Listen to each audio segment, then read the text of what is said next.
نتائج کی حقیقت ایک ہی رہتی ہے، خواہ اس کا نام بوناپارٹ رکھ دیا جائے، خواہ اس کو انقلاب فرانس کہہ لیا جائے۔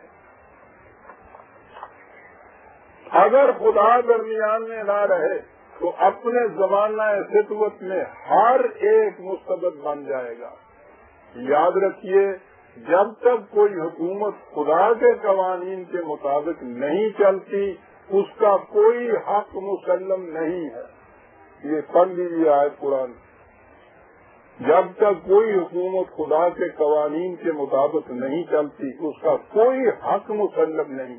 حکومت کو منشائے خداوندی کو رائج کرنے کے لیے ہے۔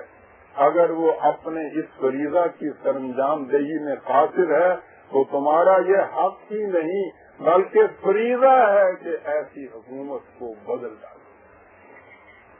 آپ دیکھتے ہیں کہ قانون پہ آئے ہیں اگر تو پھر قانون کس قسم کا چاہتے ہیں، اس کی بالادستی، اس کا اقتدار اعلیٰ مطلق اقتدار سوورینٹی کس طرح کام رکھتے ہیں، صرف اس قانون کے لیے، خدا کا قانون۔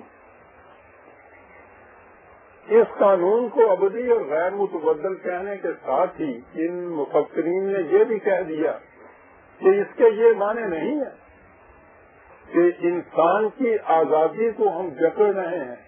خدا نے انسان کو صاحب اختیار بنایا ہے، اس کے اختیار کو برقرار رکھنا بھی ضروری ہے۔ کیسے ہوگا یہ؟ وائٹ ہیڈ ہمارے ہاں دور حاضرہ کے فلاسفرز میں میں سمجھتا ہوں بلند ترین مقام پہ تھا، حال ہی میں اس کا انتقال ہوا ہے۔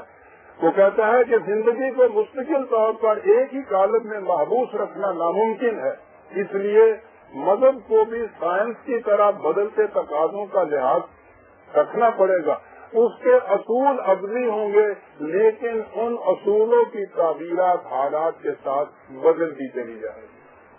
اب آ گیا نظام صحیح کہ اصول جو ہے قوانین کے وہ ابدی غیر متبدل ہوں گے، ان کو نافذ کس طرح سے کیا جائے گا یہ اس کے طریقے زمانے کے تقاضوں کے مطابق بدلتے چلے جائیں گے۔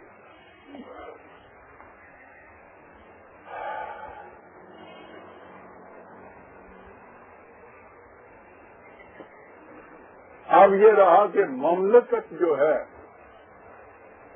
اس کے ساتھ وفاداری، اس کی اطاعت۔ باقر بھی بہت بڑا اپنے کانسٹیٹیوشن کی جو لا ہے اس کا یہ ماہر ہے۔ وہ کہتا ہے کہ مملکت کے ساتھ میری وفا شعاری ان اقدار کے تابع ہے جن کے تحفظ کے لیے مملکت کا وجود عمل میں آیا ہے۔ اگر مملکت ان اقدار کی وفا شعار نہیں رہتی تو انہی اقدار کے تقاضے کی روح سے میں مجبور ہو جاتا ہوں کہ اپنی وفا شعاری کو عدم وفا شعاری میں بدل دوں اور اس طرح ایک خوشگوار فرما پذیری کے بجائے باطل ناخواستہ مزاحمت کی روش اختیار کر لوں۔ حقیقت یہ ہے کہ یہ مفروضہ ہی غلط ہے کہ مملکت ایسے معاہدے کا بنیادی حق رکھتی ہے جس کی روح سے قطاعت اس کی ہم پر بہرحال فرض ہو جائے۔ امر واقعہ یہ ہے کہ مملکت عدل کے مظہر اور اسے عمل میں لانے کا ذریعہ ہے۔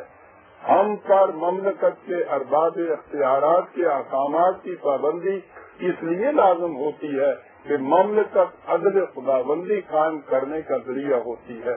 اگر مملکت ایسی نہیں رہتی تو اس کے ساتھ ہماری وفا شعاری اور عطائق ختم ہو جاتی ہے۔ یہ چیز انہوں نے کہا تھا کہ ایک غیر متبدل قانون جو انسانوں کا بنایا ہوا نہ ہو، انسانوں کے اوپر ہو، اور اس قانون کو رائج کرنے کا مقصد یہ ہو کہ انسانوں میں عدل قائم ہو۔ اب یہ سوال پیدا ہوا کہ عدل کس کو کہتے ہیں؟ ہمارے ہاں عدل یا جسٹس عام طور پہ کہا جاتا ہے ملک میں جو قانون نافذ ہو اس قانون کے مطابق اگر کوئی عدالت فیصلہ کر دے تو اسے کہا جاتا ہے کہ وہ مبنی بر عدل ہے۔ جسٹس کہتے ہیں اس کو، انہیں جسٹس کہا جاتا ہے کیونکہ یہ مروجہ قانون کے مطابق فیصلہ دینے والے مروجہ قانون. قرآن کہتا ہے کہ مروجہ قانون نہیں. اگر مروجہ قانون ہی عدل پر مبنی نہیں تو اس کے مطابق فیصلوں کو عدل کیسے کہا جائے گا؟ احمد برونن نے لکھا ہے اپنی کتاب میں justice and the social order, بڑی عمدہ کتابیں آج کل آ رہی ہیں. وہ کہتا ہے جو شخص فی الواقع سنجیدگی کے ساتھ کہتا ہے کہ فلاں بات مبنی پر عدل اور فلاں ظلم پر مبنی ہے، وہ در حقیقت کہتا یہ ہے کہ عدل اور ظلم کے ماپنے کا ایک ایسا پیمانہ ہے جو تمام انسانی قوانین، معاہدات، رسوم و رواج سے ماورا ہے.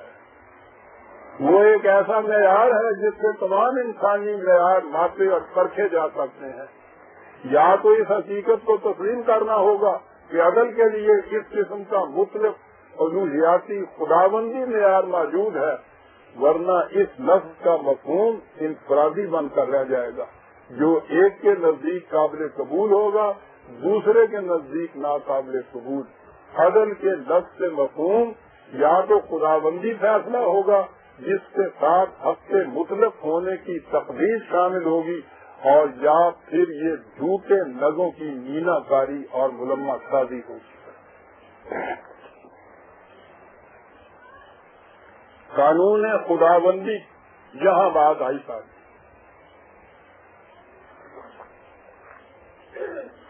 سوال یہ پیدا ہوا یہ قانون کہاں سے ملے؟ اس کا جواب عزیزہ نعمان کسی مذہب پرست کی زبان سے نہ سنیے. دنیا کا اس دور کا ہمارے ہاں کا سب سے بڑا سائنٹسٹ آئنسٹائن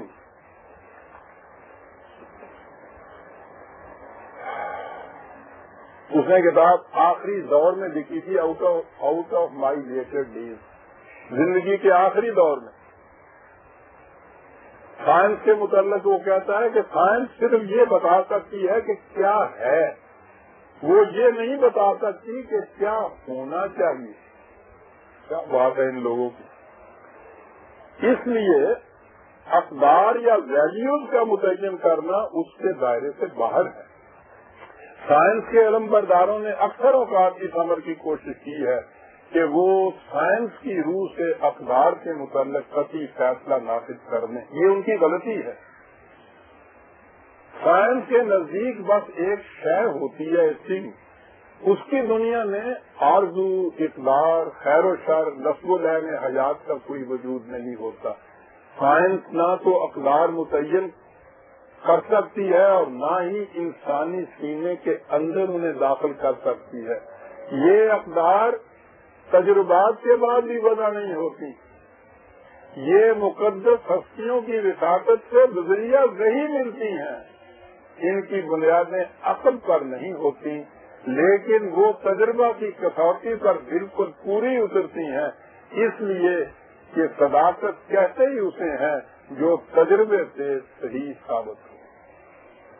اب یہ یہاں آ گئے کہ وہ قانون ابدی غیر متبدل کسی انسان کا بنایا ہوا نہیں، خدا کا بنایا ہوا، اور وہ وحی کے ذریعے سے ملنا چاہیے. اب یہاں یہ سوال پیدا ہوا کہ یہ جتنے لوگ یہ کہنے والے ہیں یہ سارے عیسائی، وہ کہتے ہیں کہ وحی کی روح سے ملنا چاہیے. تو عیسائیت میں تو اس کا دعویٰ ہے، وہ وحی کو مانتے تھے. تو پھر ان لوگوں کی مشکل کیا تھی؟ یہ جو انہوں نے لمبے چوڑے طور پر ناک کو یوں ہاتھ لگایا، یہ کیوں نہ کہہ دیا کہ عیسائیت کی روح سے یہاں نظام وضع ہونا چاہیے. لیکن وہ عیسائیت کے جو تباہ کن تجربات سے انہی کی روح سے تو وہ اس نتیجے پر پہنچے تھے کہ جمہوری نظام نافذ ہونا چاہیے. عیسائیت تو ان کے ہاں تھیوکریسی کا نام تھا، کلیسا کا نام تھا، پادریوں کا نام تھا، مذہبی